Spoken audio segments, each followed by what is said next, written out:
E aí pessoal, tudo bem? Então vamos continuar aqui nossa aula de estrutura atômica. Bom, essa parte de estrutura do átomo a gente já passou pelos modelos atômicos e a gente chegou no modelo que é mais ou menos esse aqui que está representado, onde tem aqui um núcleo, os prótons, os nêutrons e os elétrons. Eu já havia falado na aula anterior que esse modelo aqui não é o modelo ideal, por quê? O núcleo ele é muito pequeno, aqui ele está exageradamente grande, né? O núcleo, se a gente representasse uma esfera, isso aqui já seria um núcleo exagerado. Então, sem chance de a gente pensar nisso daí como um modelo real. Bom, voltando aqui para o modo de apresentação. Então, se a gente quer ter um modelo atômico, teria que ser esse aqui que eu acabei de apagar. Mas isso aqui é super didático, né? A pessoa adora, ele é bonitinho e de certa forma ele ajuda a gente a pensar algumas coisas. A gente tem um núcleo e a gente tem a eletrosfera, que é essa região onde tem os elétrons. Então aqui, ó, eletrosfera, e a gente tem essa região aqui, que é o núcleo. As três subpartículas fundamentais do átomo, o próton, o elétron e o nêutron. O próton e o nêutron têm mais ou menos o mesmo peso. O nêutron é um tiquinhozinho mais pesado que o próton. Mas para fins de cálculo a gente acaba adotando que o próton e o nêutron têm o mesmo peso. Aí o pessoal pergunta, se um é o quê? 1 grama, 1 miligrama? Está muito longe disso daí, né? Isso aqui é uma quantidade muito mínima, a gente não consegue nem pesar numa balança, que é uma massa relativa. Se o próton pesasse 1, o nêutron teria o mesmo peso. Então esse 1 aqui é um valor relativo, tá? A massa do próton é muito, muito pequena. Do elétron, então, nem se fala. Então tá 1 sobre 1836, é mais ou menos 2.000 vezes mais leve que o próton ou o nêutron. Então essa é a ideia, o elétron está em altíssima velocidade aqui girando em torno do núcleo, e lá no núcleo a gente tem os prótons e os nêutrons, que tem uma certa movimentação, mas não é igual ao do elétron, visto pelo peso que eles têm. Com relação à carga, o próton, ele é a parte positiva, tá aqui, ó, 1 unidade, também não é o valor em coulomb, 1 coulomb, não é nada disso, é um valor relativo, tá? Da mesma forma que a massa é relativa. Se o próton tem a carga mais 1, o elétron tem a carga exatamente igual, só que de sinal contrário, menos 1, então por isso que é um valor relativo. E o nêutron não tem carga, tá? O nêutron é uma estrutura que não tem carga. Então pode-se dizer de uma forma muito, muito básica que o átomo tem próton, nêutron e elétron. Existem mais outras subpartículas? Sim, hoje em dia já tem quase mais de 50 subpartículas aí. Só no nêutron você tem um monte aí, inclusive os mesons pi, que foi estudada por César Lattes, um brasileiro, explicou a estabilidade nuclear. A gente não é o nosso propósito aqui agora. Vale lembrar também que o nêutron, na realidade, ele é composto por um próton, um elétron e um neutrino, ou seja, o nêutron mesmo ele é a composição de 3 outras partículas, por isso que ele é zerado, né? Já que ele tem um próton, um elétron, eles se anulam, mais o neutrino. Por isso que ele é um pouquinho mais pesado que o próton, porque na realidade ele é um próton mais um elétron. O neutrino não vai ter, praticamente não tem massa, então esse pouquinhozinho aqui que faz o nêutron ser um tiquinho mais pesado que o próton.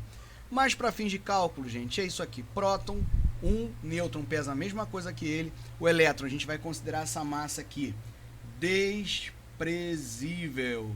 Eu já havia dito isso no outro vídeo. Então o elétron tem uma massa tão pequena que a gente nem considera. Tudo bem? Bom, então vamos começar a falar dessa representação do átomo no papel. Eu não posso ficar desenhando isso daqui toda hora que eu quiser representar um átomo.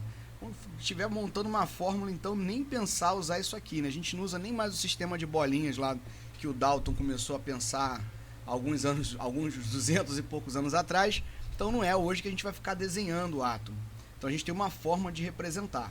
Então a gente vai colocar o símbolo a qual aquele átomo pertence. Para representação vai ter um valor em cima e um valor abaixo. Tá? Esse é o correto. Esse valor aqui de cima, representado pela letra A, é o número de massa. E o de baixo é o número atômico. Então, só com esses dois valores, eu consigo dizer quantos prótons, quantos nêutrons e quantos elétrons tem no átomo. Dessas 3 subpartículas, qual das 3 é a mais importante? Gente, Se a gente levar do ponto de vista de identificação, o próton é o mais importante. Por quê? Vamos entender isso daí. O hidrogênio, ele tem um próton. O hélio tem 2 prótons. Se a gente pegar aqui na sequência, vai pegar lítio, vai pegar berílio, vai pegar o boro, o carbono, e vai crescendo. O que muda de um átomo, de um elemento químico para o outro, é quantos prótons ele tem. Se eu conseguir pegar um hidrogênio e enfiar um próton dentro dele, ele vira um hélio. Não interessa quantos elétrons e quantos nêutrons ele tenha. Por isso que o número de prótons ele é tão importante, porque ele é o que dá a cara de qual elemento químico pertence. Então aqui a gente tem a representação do alumínio, tem 13, tá vendo? 13 prótons. O hélio tem 2. Então, o número de prótons ele é tão importante que ele é chamado de número atômico, é o número do átomo, como se fosse o CPF do átomo ali, tá? Então, por isso que ele é tão importante e a gente acaba julgando por fins de identificação que o próton é a partícula mais importante, justamente porque ele dá essa cara de identificação do átomo. Como o átomo, por enquanto a gente está estudando o átomo que a gente chama no estado fundamental, ele é neutro, eletricamente neutro, não é nem positivo nem negativo. Então o número de prótons que houver vai ser exatamente o número de elétrons. Então se ele tem 2 prótons, vai ter 2 elétrons. Então se você simplesmente, eu coloquei aqui para você, ó, vou pegar um diferente que está aqui, ó, vou pegar o potássio. O potássio tem número atômico 19. Então esse cara aqui tem 19 prótons e 19 elétrons. Acabou. Está representado, tá? Ah, mas só com o número eu pego essas duas coisas? Sim. Por que o número de prótons tem que ser igual ao número de elétrons? A gente vai representar o elétron sempre com esse Ezinho aqui, um tracinho em cima, tá? Para lembrar que ele é negativo, isso não é acento não. Por que o número de prótons é igual ao número de elétrons? Justamente para manter a neutralidade, porque o átomo ele é eletricamente neutro, um sistema eletricamente neutro, o átomo no estado fundamental. Então, por isso que a gente assume isso daqui. Então, olha essa representação do alumínio que está aqui. 13. Bom, então o número atômico dele é 13, que é representado por esse Z. O número de prótons também vai ser 13. O número de elétrons também vai ser 13. Olha que ótimo, né? Já está tudo representadinho ali. Olha esse aqui que bonitão. Olha o hélio. 2 prótons, que é o número atômico dele. Aqui, os 2 carguinhas positivas aqui. Tá vendo? Agora, o número de elétrons, 2, porque também são 2 prótons, ó. 2 elétrons e 2 prótons. Está representadinho ali. Muito bom. Nêutron não vai aparecer nesse tipo de representação. Então, o que vai aparecer nessa representação aqui? Essa massa, na realidade, ela é quanto pesa o nosso átomo. Temos os números de prótons e os números de nêutrons. Por que então, para ver o peso do átomo, seria próton mais nêutron mais elétron? Porque o elétron é desprezível. A gente não considera essa massa, ela é tão pequena que a gente vai ficar só com prótons e nêutrons. Tudo bem? Então a massa é prótons e nêutrons. Olha aqui nesse átomo do Hélio desenhadinho. 2 nêutrons aqui, o verdinho, 2 vermelhinhos. 4 ao total. Aqui em cima o 4. É a soma de prótons e nêutrons representado na superior esquerda. Tem alguns autores, pessoal mais das antigas, que botam o número de massa do lado direito, tá? Não é legal isso não, tá? Essa anotação aqui, essa convenção é internacional, não é invenção de... que antigamente algumas questões colocavam desse lado, eu não sei se era por conta dos computadores que colocava subscrito, sobrescrito, não montava a formulinha ali e tal. O certo é ficar do lado esquerdo na parte superior à massa. Ninguém vai avisar para vocês quando der uma formulinha dessa, ó, aqui é massa e aqui é próton, você já tem que saber, em cima é massa, embaixo é próton. Se aqui em cima já está somado novamente o 13, que é o número de prótons, qual é o número para poder chegar a 27? Então, o número de nêutrons é o que falta para completar, porque ele está fechando esse 27 aqui. Então, beleza, então o número de nêutrons é 14, que ele vai ser a diferença. Há quem goste de trabalhar com formulazinha, o número de massa é o número de prótons mais número de nêutrons. Então o número de nêutrons vai ser massa menos prótons. Acho tão simples isso aqui, não vejo tanta necessidade de ficar fazendo fórmula. Até porque quando o cara já traz para você, imagina aqui, trouxe aqui, ó, 280, que é o mercúrio. Aí o cara, pô, quantos nêutrons tem? Aqui, ó, já tá no esquema para você já fazer a continha, né? 120. Então, Por isso que eu acho interessante você já pensar dessa forma, né? Ficar em cima e embaixo, a diferença dele já dá o número de nêutrons, acabou, tchau e benção. Vamos para a próxima. Vou ser muito sincero para vocês. Pegar esses numerozinhos aqui a partir dessa representação não vai ser o problema que vocês vão ter no futuro, tá? Então isso aqui é uma situação bem tranquila, não tem muito mistério, a teoria está toda aqui. A teoria é só pensar nisso aqui, ó, massa, prótons e nêutrons, número atômico é o número de prótons, que num sistema neutro você também vai pensar no número de elétrons e acabou, tá bom? Então isso aqui não precisa ficar fritando não. Já tem até um excesso, né, de informações redundantes, é o número de próton, aí o número atômico, que na realidade vai ser igual, enfim, só para a gente se habituando com isso. Vamos falar de íon. Então, o que é um íon? Um íon é uma espécie química que perdeu ou ganhou elétrons. Pronto. Vamos dar um foco inicialmente nos íons monoatômicos. Porque eu posso ter um íon só com um átomo que perdeu e ganhou, como aqui embaixo vocês já estão vendo que é uma espécie química mais completinha, né? Já é um íon mais complexo, não é um íon só monoatômico. Então, os íons positivos são chamados de cátion e negativos chamados de ânion. Aí você já, pô, mas quem perdeu fica positivo, quem ganhou fica negativo? Como assim? A gente não pode esquecer que o elétron é negativo. Então, se eu estou arrancando cargas negativas, está sobrando positivo. Por isso que o cátion, o cara vai ficar positivo. Então, o íon negativo ganhou elétron, está ganhando carga negativa, pessoal. Então, o ânion vai ficar negativo, tá bom? E como é que eu vou saber, olhando para uma estrutura dessa, se é um íon ou não? Então, você vai saber da seguinte forma. Esse aqui eu deixei em branco para completando agora. O alumínio aqui, opa, aqui é 13, hein? Saiu 27 aqui é 13, o número atômico dele.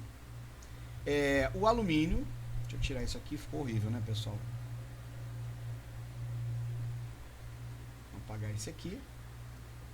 Vamos pegar nossa canetinha de volta. Vamos lá. Então, o alumínio tem número atômico 13, ou seja, ele tem 13 prótons. Vamos supor que eu arranquei dos 13 elétrons que ele tem, eu arranquei 3 elétrons e ele passa a ficar com 10 elétrons. Isso é normal acontecer, um átomo perder ou ganhar elétron? Gente, é muito comum. Essas reações de perda e ganho de elétrons são muito comuns. O que não é tão comum é perda e ganho de prótons e nêutrons. Aí a gente já está falando de fenômenos radioativos. Mas perda e ganho de elétrons é muito comum. Então aqui o alumínio era para ter 13 elétrons, mas ele está com 10. Significa que ele perdeu 3. Como é que a gente representa isso? Você vai colocar quantos elétrons ele perdeu ou ganhou, e ao lado direito você vai colocar o sinalzinho. Você vai achar estranho isso aqui, quem está vendo pela primeira vez. Mas como isso? Sinal depois do número, né? Antes. Mas a representação de carga é assim mesmo, tá? Ele é o contrário, indica 3 cargas positivas que ele tem, não deveria ter, ele era para estar equilibrado. Pronto, aqui eu tenho a representação do íon alumínio. Então a carga, ela deve ser representada na superior direita, com o sinalzinho. Pode ser, tem gente que representa assim, não é muito legal não, mas também pode. Colocar 3, se ficar uma poluição visual danada, né? 3 sinais positivos. Mas eu posso ter um íon dessa forma também. Aqui, vamos dizer, vou fazer o contrário isso aqui, eu já vou entregar para você com uma carguinha. Quantos elétrons tem aqui o enxofre?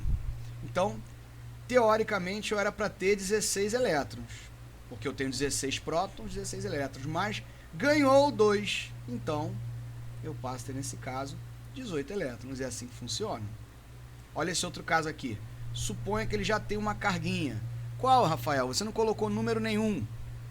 Quando eu não ponho nenhum número perto do sinal, significa que ali é 1. Eu posso representar assim, como eu posso colocar assim também, ó, 1 mais. Tanto faz, assim é muito. Para íon, que a gente chama de íon mono, é um monocátion, né? Um cátion, um íon monovalente, só tem uma carguinha. Então esse íon monovalente aqui não é necessário colocar o mais, então deixa só o sinalzinho de mais e está tudo certo. Quantos elétrons tem esse cidadão aqui? Bom, ele era para ter 11. Perdeu 1, vai ficar com 10. Vamos ver esse aqui, ó. Imagina que esse aqui seja um cátion divalente. Quantos elétrons vão ter esse cara aqui? Pensa aí, quiser pausa teu vídeo aí, pensa e responde. Respondeu? Então, ó, 12. Perdeu 2, ficou com 10. Olha o potássio. O potássio aqui eu já fiz ao contrário. Eu coloquei aqui o número de prótons dele, tem 19 prótons, e já coloquei o número de elétrons, ou seja, já aconteceu alguma coisa. Era para ter 19, tem 18. Então, qual vai ser a carguinha aqui? Vamos pensar. Se quiser, pausa teu vídeo aí, fala e depois dá um continue para você ver qual o valor. Era para ter 19, então significa que perdeu 1, que era para ter 19. A situação de elétrons, quando alguém já te apresenta, já é a situação final. Então, era para ter 19, significa que ele perdeu 1. Então, a carga dele, ele é um íon monovalente. Beleza? Aqui, vamos ver, aqui eu não coloquei o número de prótons, embora você possa ir lá na tabela periódica e consultar quantos prótons tem esse cara, mas vamos tentar sem a tabela. 36 já é o número final. Eu ganhei 2 e fiquei com 36, então eu tinha 34. Então, porque elétron já é a situação final, ó, ganhou 2. Para cada situação dessa aqui eu estou colocando um esqueminha diferente. Aqui não precisa fazer nada, eu só queria mostrar a vocês que pode existir uma espécie já com a carguinha. Essa carga aqui, ela pertence a esse grupo inteiro, tá?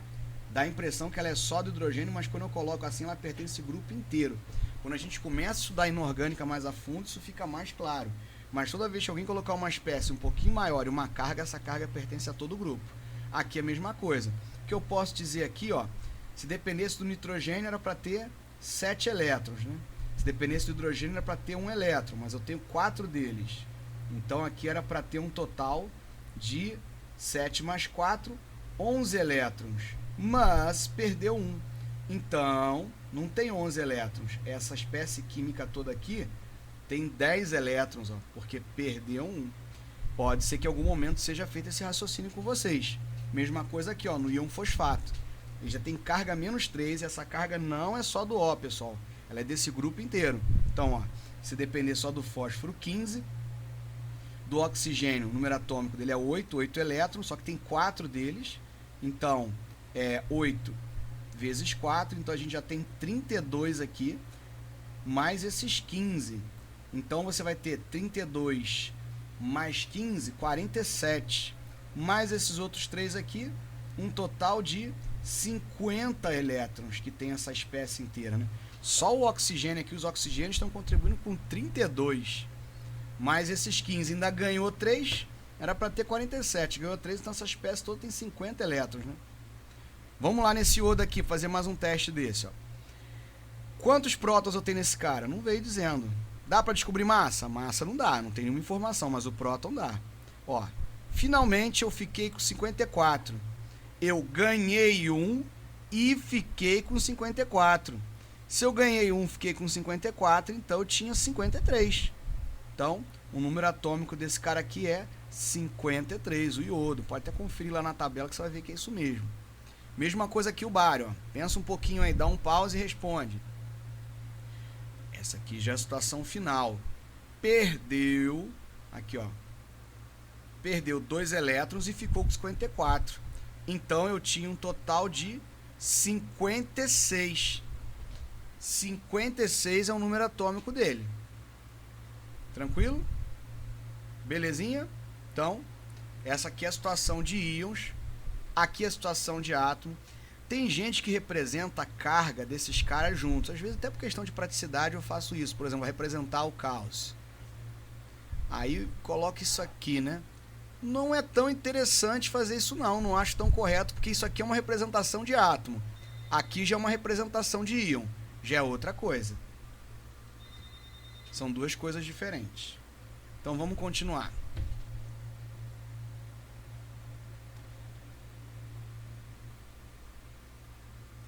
Bom, já que agora a gente já domina essas situaçõezinhas aqui, vamos falar um pouquinho de semelhança entre átomos.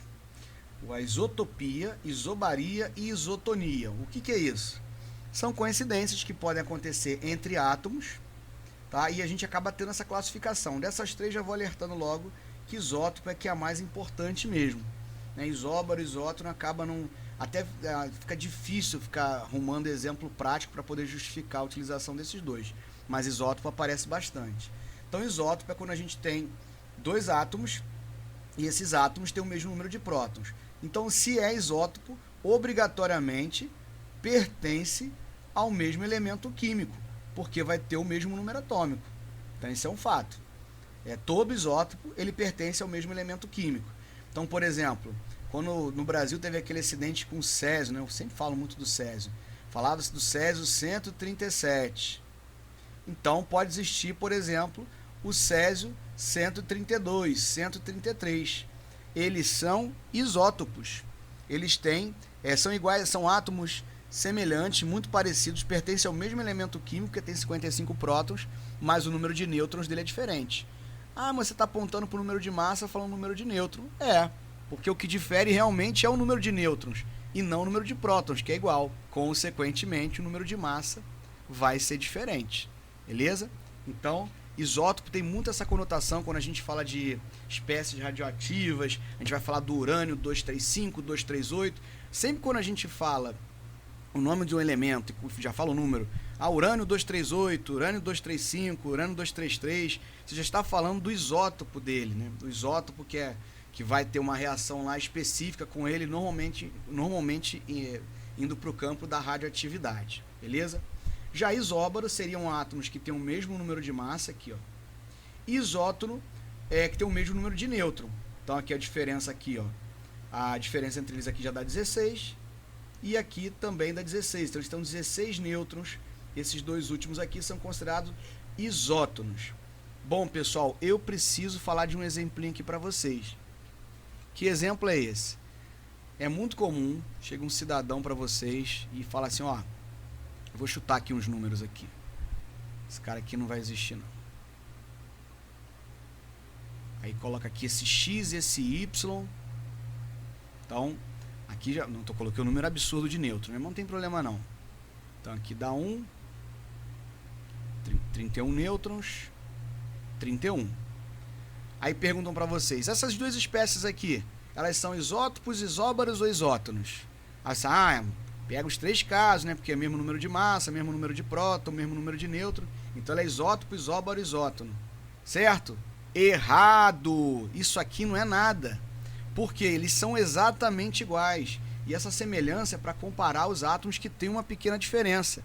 Beleza? Então não existe dele bater com os três iguais aqui. Não vai existir nem com dois. Porque se bater com dois, com massa e com nêutron, o outro consequentemente vai ser igual também.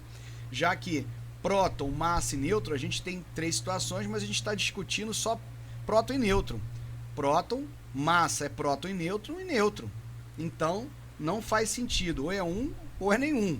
Beleza? Não pode ter, não é cumulativo isso daqui. Aqui em cima, eu coloquei o exemplo que sempre aparece esses caras em questão, que são os isótopos do hidrogênio. Então, a gente tem o prótio ou prótio. Alguns falam prótion, aqui o deutério e aqui o trítio. Então na natureza você encontra 99,99% do hidrogênio existente na natureza é o prótio.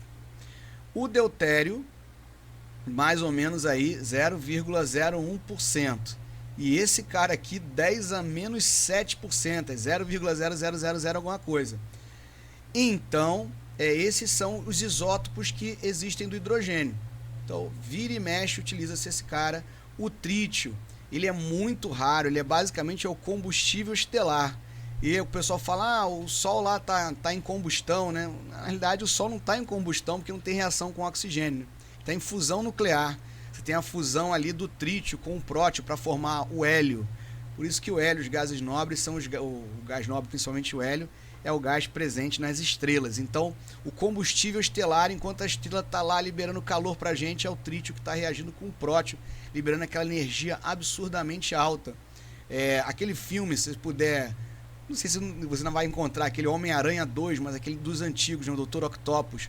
A trama do filme todinha ela fica em volta do trítio, que o cara quer fazer uma estrela lá, um sol particular para ter fonte de energia infinita. É bem interessante que a temática do filme é justamente o trítio. Beleza? Então, é comum de vez em quando você ver o deutério representado por um D e o trítio pelo T. Beleza? Então essas características eles sempre aparecem em questão. O prótio, ele é o único átomo que não tem nêutron, repara só, né? A representação do hidrogênio é isso aqui. Então ele tem um próton e nenhum nêutron, nêutron zero. Por quê? O nêutron, a função dele é evitar repulsão nuclear. Já que eu só tenho um próton, não tem necessidade de ter nêutron aqui. Então isso é até o que torna o trítio muito instável, né? Ter 2 nêutrons sem necessidade. Voltando aqui para a tela, ainda falando de semelhança, só que eu não coloquei ela em semelhança atômica, existe um termo chamado isoeletrônico. Espécies isoeletrônicas. O que seria isso aqui? Esse termo aqui ele não é fechado para átomos apenas. Esse termo isoeletrônica serve para qualquer espécie. Então, por exemplo, se eu olhar aqui o íon amônio, estão vendo? Deixa eu pegar outra. Vou pegar aqui agora o marca-texto. Se eu olhar para o amônio ele tem 10 elétrons. Se eu olhar para o íon alumínio também tem 10 elétrons. Então a gente pode dizer que alumínio e o íon amônio são isoeletrônicos. Quem mais aqui, ó? Olha o sódio e o magnésio. Eles também são isoeletrônicos, têm o mesmo número de elétrons. Tem mais algum aqui? Ah, aqui, ó, o iodeto e o íon bário. Eles são isoeletrônicos. Eles têm 54 elétrons e esse tem 54 elétrons também. E se eu quisesse, é só mudar aqui a cor, pegar a canetinha, e voltou para o vermelho. Por exemplo, eu vou pegar o neônio, o átomo de neônio. Ele é um gás nobre, nem vai formar íon. Esse cara aqui tem 10 prótons, tem 10 elétrons. O neônio, ele é isoeletrônico do íon alumínio. Ah, mas ele não é íon.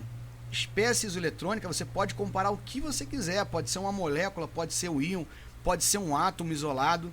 Então, isoeletrônica é um conceito mais extensivo, que serve para todo mundo. Já quando a gente trabalha com isotopia, isobaria e isotonia, é exclusivamente, eu coloquei lá em cima, entre átomos, tá? Então aqui, né, é mais restrito, não é tão bagunçado quanto o outro não. Isso aqui é só entre átomos. O conceito de isoeletrônico ele já é mais aberto, ele vale para qualquer espécie. Bom, em nossa última parte aqui, o estudo da eletrosfera. O estudo da eletrosfera, ele é um estudo um pouquinho mais complexo, por quê? Vamos pegar aqui um caso simples. Vou pegar aqui o nosso querido magnésio, eu gosto muito de trabalhar com ele. O magnésio, se eu olhar com essa representação aqui, eu posso dizer que ele tem 12 prótons e 12 elétrons. A pergunta é, próton fica lá no núcleo, junto com o nêutron, bonitão. E esses elétrons? Então, em princípio, você tem os elétrons lá, girando em torno do núcleo, numa boa. Só que não é só isso, pessoal. Esses elétrons, eles formam inicialmente, né, nosso amigo Rutherford falou que ele ficava girando. Bohr já falou, ó, ele fica lá numa órbita, numa determinada energia. Sommerfeld já começou a falar, ó, não é só órbita não, ele tem umas subórbitas ali. O conceito de órbita começou a cair, falar em camada e nível de energia. Aí depois lá vem Schrödinger falar de orbital já, que é um conceito mais evoluído ainda que os níveis, que é a região de probabilidade de se encontrar o elétron. Não vamos viajar tanto. Então a ideia é o seguinte, esses elétrons eles vão estar distribuídos em camadas. Até hoje, um átomo tem 7 camadas, embora já estejam falando aí na 8ª camada, descoberta de mais 2 elementos lá na 8ª, tabela periódica tende a crescer até a data desse vídeo. A última atualização da IUPAC foi em 2018, estavam com 118 elementos, mas já se fala no 119, no 120. Vamos deixar quieto, porque a gente não vai chegar lá mesmo que até o final desse ano 2020 venham descobrir até o 140. Se você estivesse trabalhando muito bem, obrigado, com os primeiros ali, já tá bom pra caramba, gente. Então vamos lá. Então o que interessa é saber como que esses elétrons estão distribuídos nessas camadas. E como que eu vou saber quantos elétrons eu ponho por camada? Bom, cada camadinha dessa daqui suporta o número de elétrons máximo. Então na primeira cabem 2, na segunda 8, na terceira 18, na quarta 32, na quinta 32, nessa daqui 18, e nessa outra aqui, uns falam 2, outros falam 8, mas gente, a gente nunca chega aqui mesmo. Se for 2 ou 8, tá tudo certo. Tá? Não vamos ficar fritando por conta disso não. A ideia de preenchimento, inicialmente, seria simples. Então, se eu pegar aqui o magnésio, tenho 12 elétrons, vou tentar colocar 2 na primeira camada, começando sempre pela primeira. Bom, então na primeira camada temos 2. Ainda faltam 10. Vou para a segunda camada. Pô, vou colocar 8, já foram 10. Então faltam 2, reparou? Tem que alcançar esse 12. M, que é a terceira camada, cabem 18, só faltam 2, numa boa. Terminei, opa. Então agora eu entendo como estão esses 12 elétrons. Então eu tenho lá um núcleo, eu tenho 2 elétrons na primeira camada, eu tenho 8 elétrons na segunda camada e tenho 2 elétrons na terceira camada. Acabei de fazer o que eu chamo de distribuição eletrônica em camadas. Tenho 2, 8 e 2, num total de 12 elétrons. Aí, e daí, Rafael? Para que serve isso? Para saber que o magnésio tem 3 camadas? Também. Então, tem átomos que tem 3, tem átomos que tem 1, tem átomos que tem 5, tem átomos que tem 7. O que interessa para a gente, muito, é essa aqui, ó, a última camada. Essa última camada, ela é importante porque tudo que for acontecer com o átomo acontece primeiro com ela. A gente estava falando ali há pouco tempo atrás de perder e ganhar elétron. Quando perde e ganha elétron, adivinha de onde sai, gente? É justamente da última. Por isso que ela é tão importante. Então essa camada de valência, camada, eu já falei, né? Muita gente chama ela de camada de valência, outros chamam de camada periférica. Importante você saber que ela é a última. Ela tem 2 elétrons. Então essa quantidade de elétrons da última camada ela vai ser crucial para a gente entender várias propriedades que virão daqui por diante.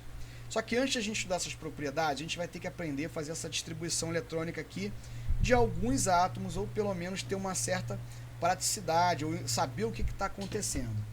Aqui eu fiz uma distribuição em camadas, que é uma distribuição, vamos dizer assim, mais superficial, embora já dê uma visão bem interessante porque eu preciso. A gente vai ter que aprender a fazer uma distribuição em subcamadas. Então, esses níveis, né, essas camadas, elas apresentam subníveis, ou igual aqui, apresentam subcamadas. Você pode chamar como você quiser, ou subnível ou subcamada. Cada camada dessa daqui, ela pode se dividir em até 4. Né? O S, o P, o D e o F. E cada um, esse númerozinho que eu coloquei aqui em cima, é o número máximo de elétrons que suporta cada subcamada. Esse S, P, D e F vieram das palavrinhas Sharp, Principal, Diffuse e Fundamental. Então, são palavrinhas que alguém criou lá em determinado momento por conta da condição dos orbitais, lá que Schrödinger desenhou, conseguiu propor com as suas equações diferenciais, mas para a gente vai ser mais um diferencial, não há necessidade até de ficar decorando o que quer dizer cada letrinha dessa. Importante a gente entender o que vai acontecer agora. Fica de olho. Bom, eu coloquei aqui as 7 camadas, K, L, M, N, ou 1, 2, 3, 4, 5, e cada camada dessa, eu já coloquei aqui quantos elétrons suportam. Vamos entender uma coisa, cada camada, ela se subdivide em subcamadinhas. Eu já coloquei aqui o S, o P, o D e F. Algumas, como a primeira, só tem mesmo uma só, então é uma subcamada apenas. Essa aqui já se divide em 2, essa se divide em 3 e 4 e por aí vai. Eu já havia dito que cada subnível desse suporta o número máximo de elétrons. E se a gente colocar os elétrons aqui agora, a gente vai entender muito bem esse 2, 8, 18, 32, né, que eu coloquei aqui. Aqui é a primeira camada. Esse número aqui, que parece estar elevado, é um número de elétrons. Ó. Então, ó, na primeira camada tem só 2. Olha os 2 aqui. Na segunda camada, ó, 2 mais 6, 8. Olha o 8 aqui. Terceira camada, 2 mais 6 mais 10, 18. Olha o 18 aqui. Quarta camada, 2, 6, 10 e 14. 32 aqui, por aí vai. Então, aqui eu estou mostrando cada camada dissecada, né? Tem uma camada aqui que pode chegar até 4 subcamadas, né? Os 32 elétrons da quarta camada não estão aqui de bobeira, 32 jogados. Está dividido assim dessa forma. Estão vendo?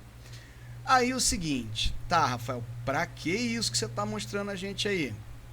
Bom, quando a gente colocar os elétrons, aqui eu fiz de uma maneira mais grosseira, né? Vocês repararam quando eu fiz o magnésio? Primeiro eu fui, enchi a primeira camada, depois enchi a segunda camada e por aí vai. Depois da terceira camada, gente, aqui bagunça tudo, né? Até a segunda, até o número 18 vai numa boa. Você pode fazer isso que vai tranquilo. Só que o seguinte, cada subnível desse daqui tem uma quantidade de energia específica. Bohr começou a falar isso lá atrás, no começo do século XX. E o que acontece? Tem até como a gente medir pelo número quântico qual é a energia de cada subnível desse.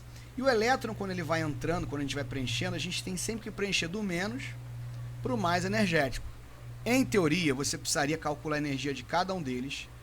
Mais ou menos a partir desse cara começa a bagunça. Ao invés do elétron ele ir para continuar na terceira camada, ele vai para a quarta camada ainda tendo espaço na terceira.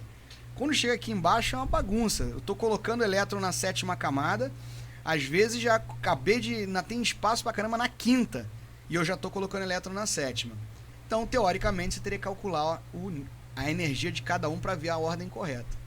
Até que um dos maiores cientistas em termos da química do século XX surgiu, um camarada chamado Linus Pauling.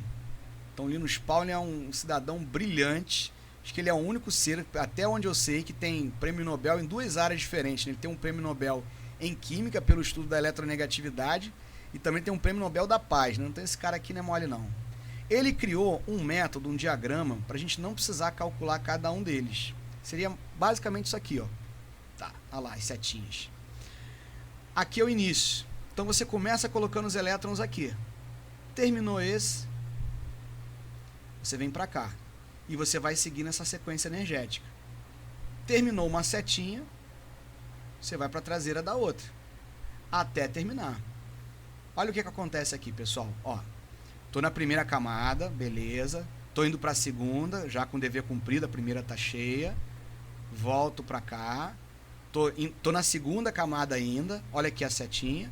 Tô na terceira camada, volto lá pro 3P6. Da terceira camada, ao invés de ir para a terceira, olha para onde a setinha está me mandando, para a quarta. Só depois que eu volto para a terceira. Aí daqui para lá começa a virar uma festa. Quando saio daqui, repara, eu estou indo para a quarta camada, aqui, estou indo para a quinta. Quando eu estou indo para 6S2, ainda tem espaço na quarta camada, mas eu sou obrigado a seguir essa sequência de energia. Eu não posso falhar isso daqui. Vamos lá. Teoricamente, hoje, você teria que montar esse diagrama. Por exemplo, tem provas que vem esse diagrama, vem a sequência já bonitinho para você completar. Tem lugar que não, tá? Então, você vai ter que saber montar isso aqui de uma certa forma. Só, por favor, não xingue ali no Pauling, como eu vejo muita gente falando, esse cara fez esse diagrama. Legal que ele fez esse diagrama. Se ele não tivesse feito, você ia ter que calcular um por um, pessoal. Então, ele já agradece que o cara fez esse diagrama pra gente aí. Foi um ser humano brilhante. Então, vamos lá. Como é que vai ficar essa distribuição eletrônica, então? Aqui eu já coloquei algumas. Eu vou pegar aqui, ó, um diferente. Vou pegar aqui o caos. Esse exemplo é bem legal. 20 elétrons, né? Tem 20 prótons, então começa colocando um S2. Já foram 2 elétrons. Eu estou pegando essa sequência daqui de cima. Próximo da lista, 2S2. Já foram 4 elétrons. Próximo da lista, 2P6. Ó, 6 mais 2 mais 2 já deu 10. Próximo da lista, ó, 2P6, 3S2. Já foram 12 elétrons. Ó, 2 mais 2 mais 6 mais 2. Próximo da lista, 3P6. Já foram 18. Tô aqui, ó. Próximo, 4S2. Já deu os 20. Então, acabei de fazer uma distribuição eletrônica em subcamada, em subnível. Aqui é a primeira camada, aqui é a segunda, aqui é a terceira, aqui é a quarta. Se eu quiser pensar, ó, na primeira camada, na K, tem 2. Na segunda, tem 8. Na terceira, 8. na quarta tem 2, tá ótimo. Se quiser representar assim, ó, 2, 8, 8 e 2, também tá correto. Distribuição em subcamada, distribuição em camada. Lindo isso aqui. Então já posso identificar a camada de valência, é a quarta camada e ela tem 2 elétrons. Agora, olha o exemplo do potássio aqui. Se você olhar o potássio, ele é muito parecido com o cálcio, justamente porque ele tem um elétron a menos. Aí olha o que aconteceu aqui, pessoal. Se eu colocasse o da ordem, o 4s2, ia ultrapassar. Então, quando houver necessidade, eu vou colocar um número menor. Tá vendo aqui, ó? 1 e não 2. Esse número aqui, ó, olha aqui, ó, é o máximo. Esses números aqui é o máximo, você não pode ultrapassar. Mas antes você pode. Então você pode pegar um número inferior a esse aqui, sem problema. Aconteceu mesmo com o ferro. O D é 10, mas para eu poder cumprir 26 elétrons, eu tive que completar até esse daqui. Beleza? Repara que ó, foi na sequência 1, 2, 3, 4, 5, 11. Ela só vai crescendo, né? Se você tiver uma sequência dessa aqui, você monta qualquer um. Dá a impressão que eu estou pegando Ctrl+C e Ctrl+V e estou colando aqui embaixo. Então a ideia é essa daqui. Isso é uma distribuição em subcamada. Quando esse último subnível é sempre o subnível mais energético, não necessariamente bate com a camada de valência. Por exemplo, o ferro, ó, primeira camada dele tem 2. Segunda camada dele, ó, são 8. 2 mais 6. Terceira camada dele, esse e esse aqui, ó, é quem carrega o 3. Então 6 mais 6, 12, aqui, ó, 14. E a última camada dele são 2. Então o ferro tem que tomar cuidado. Ó. O 3d6 não está na última camada, ele está no mais energético. A última camada é o N com 2. O que você precisa fazer agora? Sugiro que você treine. Você pode até pegar na tabela periódica alguns elementos e tentar fazer essa distribuição eletrônica aí. Fica a dica aí, ó. Um legal para fazer o chumbo. Você pode tentar fazer na sua casa. Faz um manganezinho para dar aquela quebrada. 25 ele é pouquinho, você vai observar algumas coisinhas. Essa distribuição eletrônica ela é fiel, ela é religiosa. Existem algumas exceções, aí depois a gente vai falar sobre isso, tá bom, pessoal? Então, por enquanto, treinar e fazer os exercícios de distribuição eletrônica e de estrutura atômica. Um abraço e até a próxima.